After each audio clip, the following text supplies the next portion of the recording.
ఓం శివాయ శ్రీమాత్రే నమః. మిత్రులకి శ్రేయభిలాషులకి అలాగే నన్ను ఎంతగా ఆదరిస్తున్న యూట్యూబ్ ప్రేక్షకులందరికీ కూడా పేరు పేరు ధన్యవాదాలు.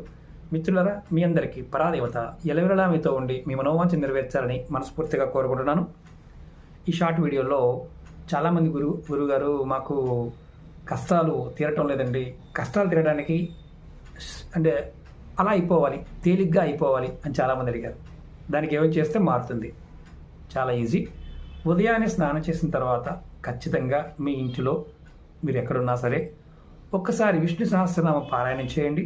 అలాగే 7 సార్లు హనుమాన్ చాలీసాని పారాయణం చేయండి. ఇలా మీరు ప్రతిరోజు రెగ్యులర్గా చేస్తూ ఉంటే మీకు జాతకరీత్యా గురుబలం పెరుగుతుంది. అలాగే పాపగ్రహాలైన రాహువు, కేతువు, శని, కుజుడి యొక్క ప్రభావం కూడా మీ మీద పనిచేయదు. అలాగే కర్మదోషాలు కూడా మీ మీద పనిచేయవు. ఖచ్చితంగా అద్భుతమైన ఫలితాన్ని ఇస్తుంది. మీకు ఈ వీడియో నచ్చిన లైక్ చేయండి, ఛానల్ సబ్స్క్రైబ్ చేసుకోండి. ఓం నమః శివాయ శ్రీమాత్రే నమః.